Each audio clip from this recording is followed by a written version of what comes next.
Hey বন্ধুসকল মই আজি আপোনালোকক জনাব বিচাৰিছো যে এনআৰসিৰ ক্লেইমৰ ফৰ্ম কেনেকৈ ফিল আপ কৰিব এনআৰসিৰ ক্লেইমৰ ফৰ্ম ফিল আপ কৰাৰ আগতে কেইটামান সাৱধানতা অৱলম্বন কৰিব লাগিব যেনে আপোনালোকে ব্ল্যাক বল পেন ইউজ কৰিব আৰু ব্লক লেটাৰত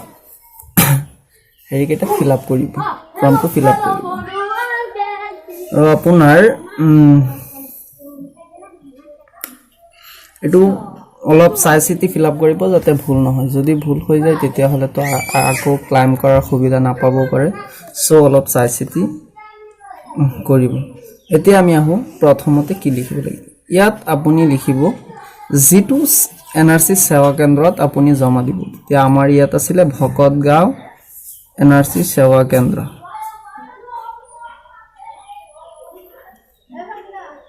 সো মই ভকতগাঁও লিখিলো ইয়াত লিখিব লাগিব এআৰএন নাম্বাৰ আপোনালোকে শুদ্ধকে এআৰএন নাম্বাৰটো লিখিব লাগিব কিয়নো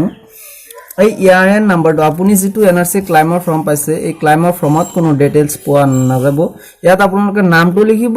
মেম্বাৰ আইডিটো লিখিব আৰু লিগেসি ডাটাটো হে লিখিব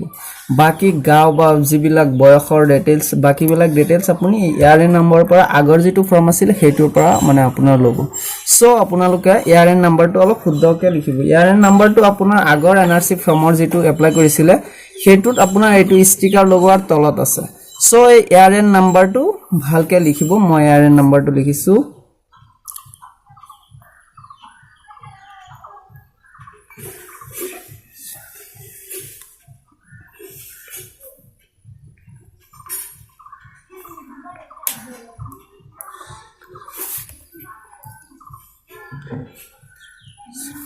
আপোনালোকে মনত ৰাখিব যে ইয়াত আপোনালোকে হোৱাইটনাৰ পৰাপক্ষত ইউজ নকৰিব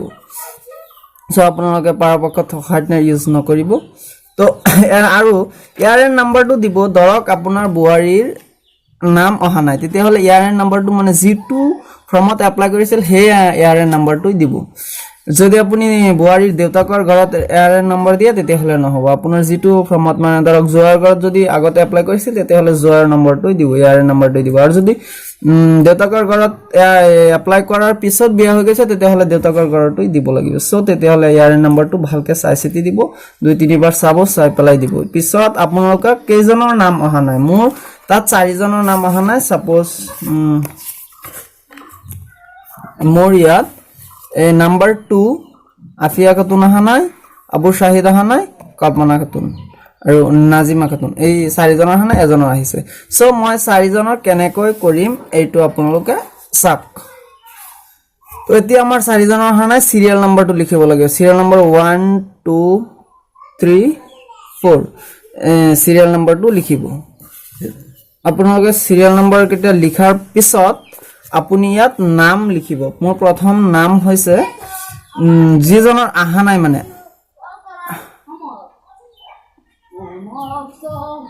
প্ৰথম নেমটো ইয়াত লিখিব আৰু মিডল নেম যদি থাকে ওপৰতে লিখিব আৰু লাষ্ট নেমটো ইয়াত লিখিব তো নাম্বাৰ 2 মোৰ আহিছিল নাজিমা খাতুনৰ নম্বৰটো আহা নাই সো না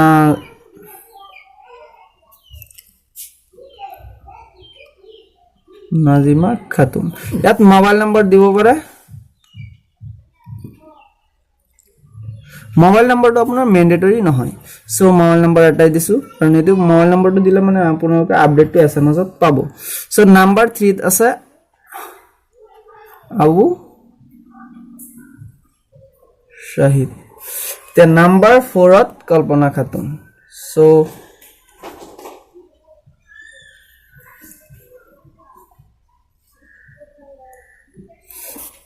কল্পনা এতিয়া চাওক আপোনালোকৰ মেম্বাৰ আইডি তাত মানে আগৰ ফৰ্মত যেটো সিৰিয়াল নাম্বাৰ আছিল হেতু মেম্বাৰ আইডি বুলি মানে পিছত হেৰি হৈছে এতিয়া কল্পনা খাতুন আপোনাৰ নাম্বাৰ 1 আফিয়া খাতুনৰ সিৰিয়াল নম্বৰটো কিমান আছিল 2 আছিল তো ইয়াত হ'ব মেম্বাৰ আইডি 2 সো আপোনালোকে আফিয়া খাতুনৰ মেম্বাৰ আইডি আছিল 2 নাজিমা খাতুনৰ আছিল আপোনাৰ ধৰক 4 to 5 6 এনেকৈ মেম্বাৰ আইডিটো দিব লাগিব তাৰ পাছত আফিয়া খাতুনে আপোনাৰ কি লিগেসি ডাটা ইউজ কৰিব যদি 1951 চনৰ ইউজ কৰে তেতিয়া হলে আপোনাৰ এটো দিব লাগিব আৰু যদি 66 হয় তেতিয়া হলে এটো কৰবাত দিব তো আফিয়া খাতুনে 1951 চনৰ লিগেসি ডাটা ইউজ কৰিছিল তেতিয়া হলে প্ৰথমে লিগেসি পাৰসন জনৰ নাম কি আছিল লিগেসি পাৰসন জনৰ নাম আছিল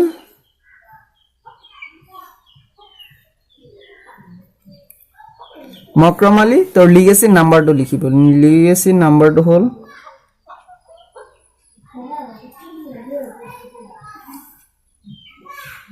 সো লিগেসি নাম্বাৰটো এতিয়া ৰিলেশন ইন ওয়াৰ্ড মানে মকৰম আলীটো কি হয় এতিয়া ফাদাৰ হয় তেতিয়া হলে এটো ওয়াৰ্ডত লিখিব ফাদাৰ সো ফাদাৰ লিখাত ইয়াত চাওক আকৌ আপোনাৰ জিটো হেৰি আছে লিংকেজৰ সিৰিয়াল নাম্বাৰ আছে ফাদাৰ টু কেই নাম্বাৰত আছে চাওক সেলফ ফাদাৰ এন্ড মাদাৰ দুই নাম্বাৰত তো দুই নাম্বাৰটো লিখিব তাৰ পাছত 3D টো হ'ব আপোনাৰ relation with the legacy data person লিংকেজৰ কাৰণে কি লিংকেজ দিছে সাৰ্টিফিকেটটো কি দিছে তো আফিয়া খাতুন ইয়াত সাৰ্টিফিকেটৰ লিস্ট আছে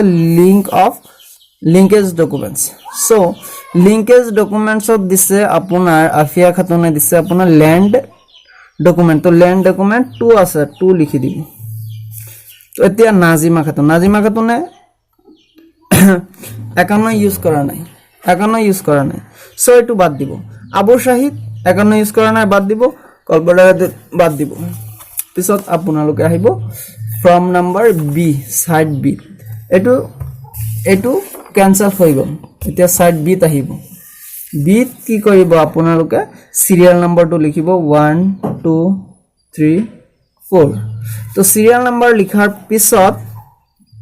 ইয়া চাক আমাৰ যেটো নাজিমা খাতুন আমাৰ হেৰিটো আফিয়া খাতুন হৈ গল তাত তে আৰু নাই তে নাজিমা খাতুনে কি ইউজ কৰিছে আপোনাৰ 1966 চনৰ লিগেসি ডাটা ইউজ কৰিছে এটো ধৰক স্তম আলি ইউজ কৰিছিলে আপোনাৰ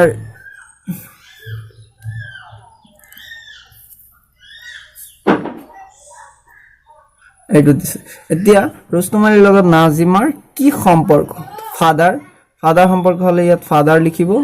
ব্লক লেটাৰত লিখিব ফাদাৰ নাম্বাৰটো আছে সিৰিয়ালত তাত আছিল 2 নাম্বাৰ সো 2 নাম্বাৰ দিব এতিয়া আবু শাহিদৰ আপোনাৰ ধৰক হেৰি নাই এনআৰসিও নাই ভোটাৰ আইডি যেটো 1966 65 and 71 এটো নাই তেও আছে মাটিৰ হেৰি তেতিয়া হলে ইয়াত যাবগৈ বেলেগ যদি ডকুমেন্টস থাকে তেতিয়া হলে তাত হ'ব সৰি ইয়াত 4D2 লিংকেজ সাৰ্টিফিকেট হিসাবে কি দিছে তো নাজিমা খাতুনে লিংকেজ সাৰ্টিফিকেট হিসাবে আপোনাৰ দিছে ব্ৰাইট সাৰ্টিফিকেট তো ব্ৰাইট সার্টিফিকেট 1 আছে সো ইয়াত 1 হ'ব 1 দিলে এতিয়া আহিছো নাম্বাৰ 3 আবু শাহিদে দিছে আপোনাৰ মাটিৰ ডকুমেন্টস সো ইয়াত আবু শাহিদে কাৰ ডকুমেন্টস দিছে হেতু লিখিব লাগিব আবু শাহিদে দিছে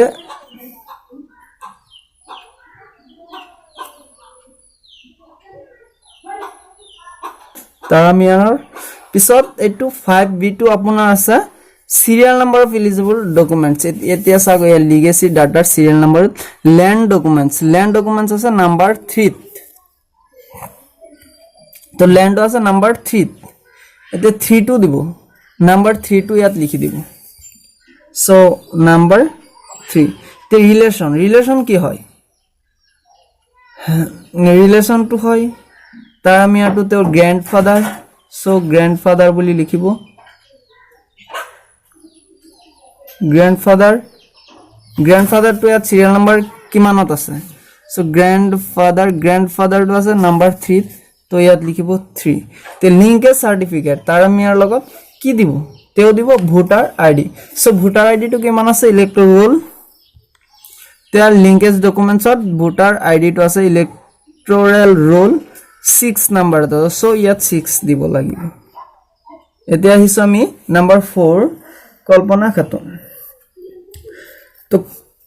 নাম্বার 4 ত কল্পনা খাতুনৰ 1966 ৰ হেৰি হয় সো ইয়াত আপুনি নামটো আছিল ষ্টম আলী ইয়াত লিগেসি ডাটাটো ইউজ কৰিব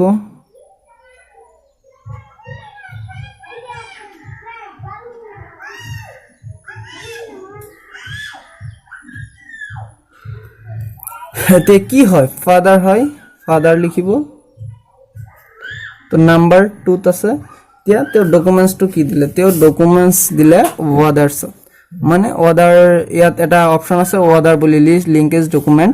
লিংকেজ ডকুমেন্টছত আছে ওয়াদার প্লিজ স্পেসিফাই মানে কি দিছে হেতু উল্লেখ কৰিব লাগিব সো তেও দিলে নাম্বাৰ ওয়াদাৰ টু আছিলে 8 নাম্বাৰত তো 8 লিখি ব্ৰ্যাকেটত দি দিব আপোনাৰ GAON গাঁও বুঢ়া সাৰ্টিফিকেট ইন্ডিকেট কৰি দিব